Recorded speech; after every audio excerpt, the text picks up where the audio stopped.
안녕하세요. 형법총론 두 번째 시작합니다. 시간에 우리 방조범에 대해서 방종 배웠죠. 이 시간에는 신분관계 한번 볼까요? 형법 33조 이른바 신분관계라 함은 남자 여자의 성별, 내국인이냐 외국인의 구별, 친족관계냐, 공무원의 자격과 같은 관계뿐만 아니라 널리 일정한 범죄 행위에 관련된 범인의 인적관계인 특수한 지위 또는 상태를 지칭하는 것이다. 신분관계에 따라서 범죄가 되기도 하고 범죄가 안 되기도 하죠. 형법 152조 1항과 2항은 위증을 한 범인이 위증을 했다. 이거 위증을 하면 위증죄 처벌되겠죠. 형사사건의 피고인 등을 모해할 목적, 잘못되게 해서 처벌을 받게 할 목적을 가지고 있었는가, 아니면 그러한 목적이 없었는가 하는 범인의 특수한 상태의 차이에 따라 위증을 했다면 위증도 신분범이죠. 법정에서 선서함으로써 위증을 책임을 져야 되겠죠.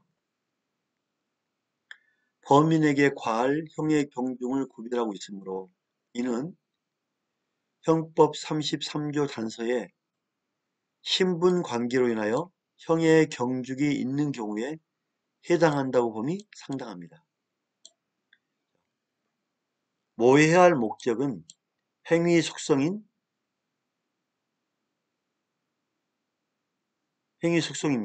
판례도 신분으로 봅니다. 위증죄도 모해야 할 목적을 가지고 섰기 때문에 신분에 따라서 그 처벌에 경중이 있다. 신분범이 있으면 처벌을 무겁게 하고 신분이 없으면 처벌이 안 될 수 있겠죠. 형법상 신분이란 범죄와 관련된 사람의 속성을 말합니다. 예컨대 공무원이 뇌물을 받으면 공무원이라는 신분 때문에 뇌물 수수가 됩니다. 절도의 습성을 가진 자가 절도하면 상습절도가 되겠죠. 이런 신분 때문에 상습절도로 가중하여 처벌합니다. 자, 진짜 신분이 있어야 되는 것. 법에 이러이러한 사람만, 이러이러한 신분을 가진 사람만 처벌된다. 그래서 진짜 신분법. 신분이 있어야 범죄가 되는 것. 수뢰죄, 공무원이 되죠. 위증, 선서한 증인, 준강도. 자, 도둑이 칼로 위협해서 물건을 뺏었을 때 강도가 되는 거죠. 준강도. 횡령, 타인의 재물을 보관할 때. 배임, 타인의 임무를 위반했을 때, 사무처리를 위반했을 때, 배임죄. 유기죄, 보호 의무를 저버렸을 때, 유기하다, 유기죄. 허위 공문서 작성했을 때, 죄. 의사가 허위 진단서를 작성했을 때, 작성죄. 허위 공문 작성, 진단 작성. 부작위범, 보직인이 아무것도 하지 않는 부작위범. 업무상 비밀을 누설하면 안 되는 의사. 또 조산소, 업무 관련자, 업무상 과실작물죄. 신분에 따라서 처벌되는 범죄죠. 자, 근데 이 신분에 따라서 친다. 처벌을 무겁게 한다. 특별한 신분에 따라서 처벌을 무겁게 하는 것. 이걸 부진정, 가감육심이라는데 신분이 있으면 형벌이 가해진다. 특별한 경우 깎아진다. 일단 가해지는 게 많죠. 신분이 있으면 처벌이 무겁게 되는 게 우선 많습니다. 존속 살해, 부모를 죽인 경우. 일반 보통 살인죄보다 처벌이 무겁죠? 영아 살해, 부모가 아이를 죽인 경우, 부모가 아이를 유기한 경우, 존속 유기, 처벌이 무겁죠? 영아를 유기.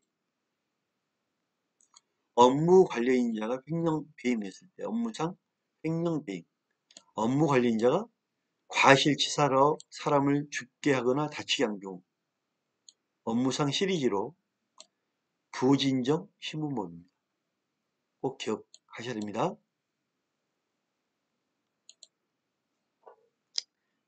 공범과 신분, 33. 공범과 신분.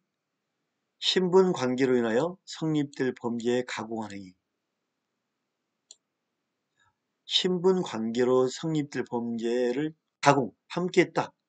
그러면 신분 관계 없는 자에게도 이 처벌의 규정을 적용하겠죠. 근데 처벌의 무게는 다르겠죠.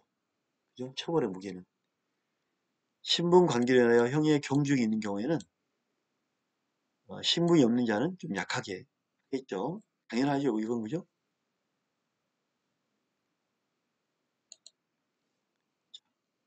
신분 33조의 적용을 부정하는 또는 불가버린 특별법이 있다면 특별법도 해야 되겠죠. 자, 공직선거법상 기부행위를 할 수 있는 자 없는 자. 자, 기부행위 주체로 인정되지 아니한 자가 기부행위 주체자 등과 공모하여 기부행위를 하였더라도 공직선거법에 규정하는 각 기부행위 제한 위반의 죄는 신분 관계가 있어야만 성립하겠죠. 죄형 법정주의, 죄와 형벌의 원칙상 유추 해석은 할 수 없으므로 죄형 법정주의의 유추 해석 금지죠. 기부행위 주체에 해당하는 위조, 위법조, 변조, 미안합니다. 위변조 위반의 공동정범으로 처벌할 수는 없다.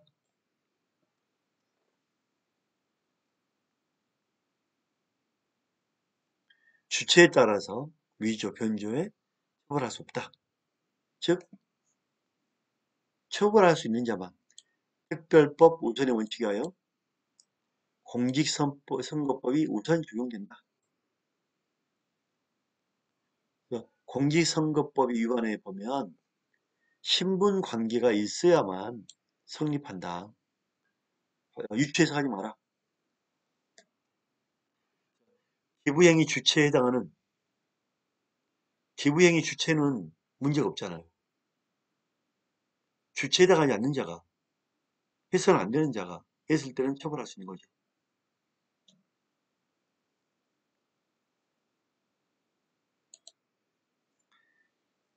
부작위범 사이의 공동정범.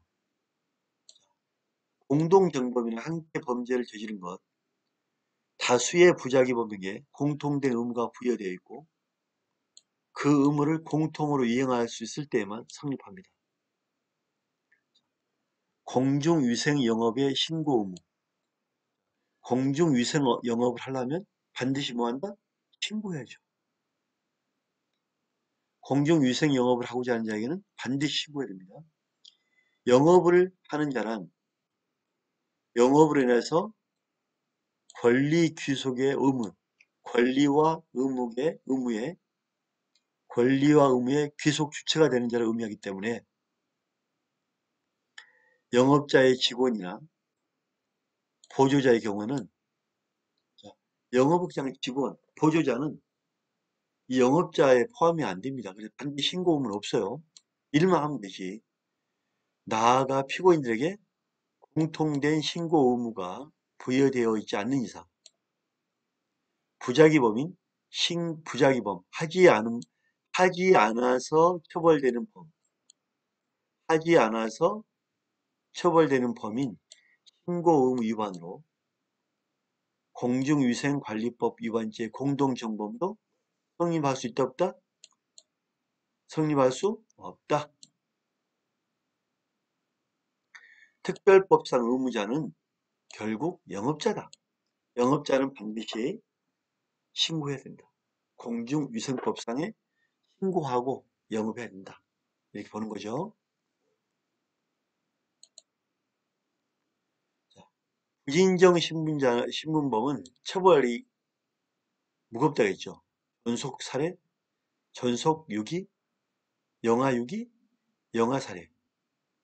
부진정 신분범 성립한 거 볼까요? 피고인이 갑을 모해야 할 목적, 위증죄죠. 월에게 위증을 교사한 이상, 위증을, 야, 너 위증해, 위증해. 갑을 좀 혼내려면 위증해. 가사 정범인 을에게 모해의 목적이 없었다 하더라도 33조 단서 규정에 의하여 피고인을 모해 위증 교사죄, 모해 위증이라는 건 을이 선서했기 때문에 처벌할 수 있죠. 신분범이죠. 내가 신분범을 시켰어. 그러면 신분범에 시켰기 때문에 신분범의 공동정범, 방조범, 정범으로 처단할 수 있는 겁니다. 교사범, 31조 1항의 협의의 공범의 일종인 교사범이 성립 시에 처벌이 있어서 정범에 속한다는 일반적인 원칙을 선언한 것이고, 즉 정범을 따라서 처벌된다. 신분 관계로 인하여 형이 경중에 있는 경우에 신분 있는 자가 신분 없는 자를 교사하여 죄를 범하게 한 때는 형법 33조 단서가 형법 31조 1항의 우선하에 적용됨으로써 신분 있는 교사범, 이 나쁜 사람이죠. 신분 없는 정범보다 중하게 처벌이 되죠. 또한 신분 없는 자가 신분 있는 자를 교사한다면 역시 처벌되는 거예요.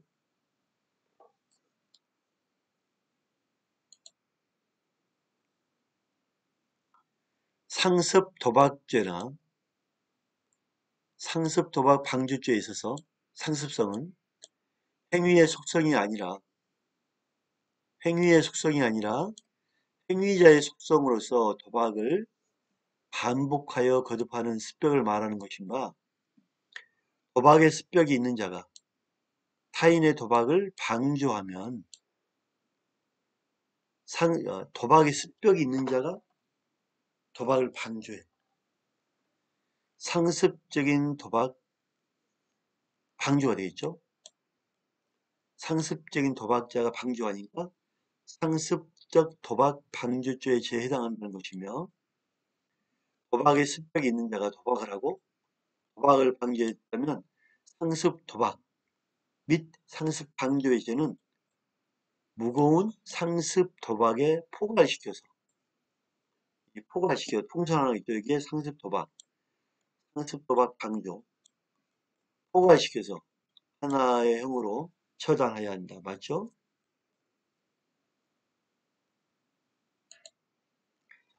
마치겠습니다. 감사합니다.